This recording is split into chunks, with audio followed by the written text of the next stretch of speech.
एक महत्त्वाची बातमी समोर येते। मुख्यमंत्री लाडकी बहीण योजनेची पुन्हा पडताळणी होणार आहे। लाभार्थी महिलांची पडताळणी करण्याचे आदेश देण्यात आले आहेत। तर राज्यातील जिल्हाधिकाऱ्यांना मंत्री आदित्य तटकरे यांच्या या सूचना आहेत। नमस्कार बहिणींनो, तुमच्या खात्यात अजूनही 3000 रुपये आले नाहीत का?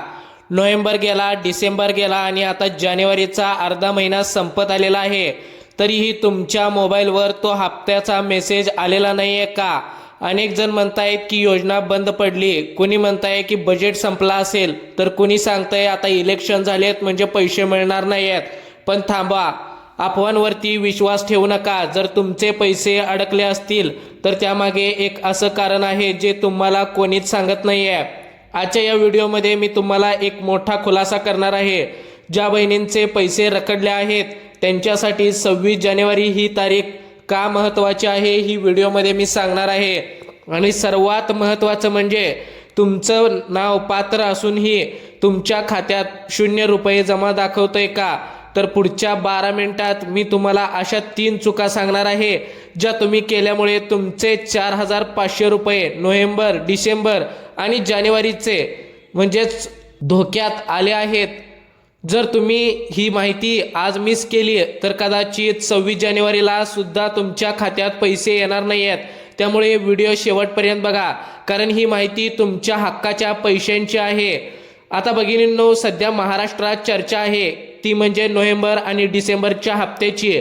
निवडणूक आचारसंहिता आणि त्यानंतरची प्रक्रिया यामुळे काही तांत्रिक अडचणी निर्माण झाल्या होत्या, हे आपल्याला मान्य करावं लागेल। पण आता सरकारकडून अधिकृत हालचाली सुरू झाल्या आहेत आणि आताच्या माहितीनुसार, ताज्या बातम्यांनुसार ज्या महिलांचे अर्ज मंजूर झाले आहेत पण तांत्रिक कारणास्तव पैसे जमा झालेले नाही आहेत, अशा सर्वांचा डेटा पुन्हा एकदा व्हेरीफाय केला जात आहे। पैसे न येण्याची मुख्य कारणं भगिनींनो, आता आधार कार्ड सीडिंग। तुमचं आधार कार्ड बँकेला लिंक असेल पण ते NPCI सर्व्हरवरती ॲक्टिव्ह नसेल तर पैसे जमा होत नाही आहेत। दुसरी गोष्ट म्हणजे बँक खात्याची मर्यादा।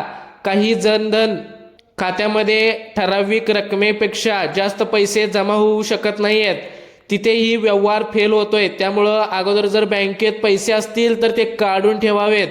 त्यानंतर तिसरी गोष्ट म्हणजे KYC अपूर्ण असणे। दीर्घकाळ व्यवहार न केल्यामुळे बँक खाती डॉर्मंट किंवा बंद केली जातात आणि त्यामुळेच तुमचे पैसे अडकू शकतात। आता 26 जानेवारीची डेडलाईन आणि नवीन अपडेट समोर आलेला आहे। आता येऊया सर्वात मोठ्या बातमीकडे। सरकारने स्पष्ट संकेत दिलेले आहेत की प्रजासत्ताक दिनानिमित्त औचित्य साधून म्हणजेच 26 जानेवारीपर्यंत प्रलंबित असलेल्या सर्व पात्र भगिनींच्या खात्यात पैसे जमा करण्याची प्रक्रिया पूर्ण केली जाणार आहे। यामध्ये कोणाला पैसे मिळणार आहेत?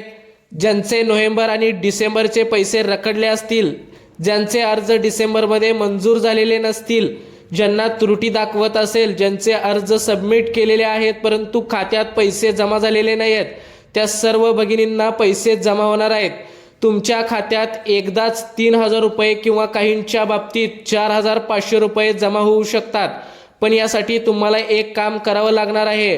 तुमच्या अर्जाची स्थिती म्हणजे स्टेटस पुन्हा एकदा नारी शक्ती दूत ॲपवर जाऊन तपासा। जर तिथे अप्रूव्ड दिसत असेल तरीही पैसे नसतील तर समजा तुमची अडचण फक्त बँकेच्या स्तरावरती आहे। आता उपाय काय करायचा आहे, लक्षपूर्वक व्हिडिओ शेवटपर्यंत बघा। जर तुमचे पैसे आले नसतील तर हात जोडून बसू नका। तर या काही गोष्टी मी सांगत आहे त्या गोष्टी करा। बँकेत जाऊन DBT चेक करा। बँकेला सांगा की मला सरकारची योजना पैसे येणार आहेत, माझं आधार मॅपिंग चालू आहे का याची तपासणी करून घ्या। दुसरी गोष्ट म्हणजे अर्जातील दुरुस्ती। जर तुमचा अर्ज पेंडिंग किंवा डिसअप्रूव्ड दिसत असेल तर अंगणवाडी सेविका किंवा सेतू केंद्रावर जाऊन तो दुरुस्ती करा।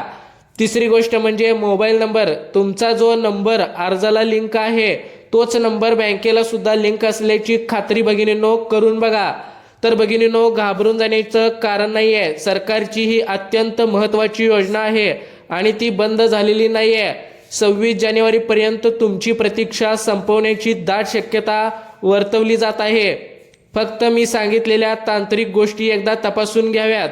जर तुम्हाला अजून काही शंका असतील किंवा तुमच्या अर्जाचे स्टेटस काही दाखवत नसतील तर कमेंटमध्ये नक्की सांगा, जेणेकरून मी तुम्हाला त्यावरती उपाय सुचवेन. हा व्हिडिओ आपल्या इतर भगिनींना सुद्धा शेअर करा ज्यांना खात्यामध्ये पैसे जमा झालेले नाही आहेत आणि तुमचे पैसे बंद झाले अशी अफवा पसरत आहे. भगिनींनी टेन्शन घेतलेलं आहे त्या भगिनींपर्यंत हा व्हिडिओ नक्की शेअर करा आणि जाता जाता आपल्या चॅनलला सबस्क्राईब करायला विसरू नका. धन्यवाद. जय हिंद, जय महाराष्ट्र.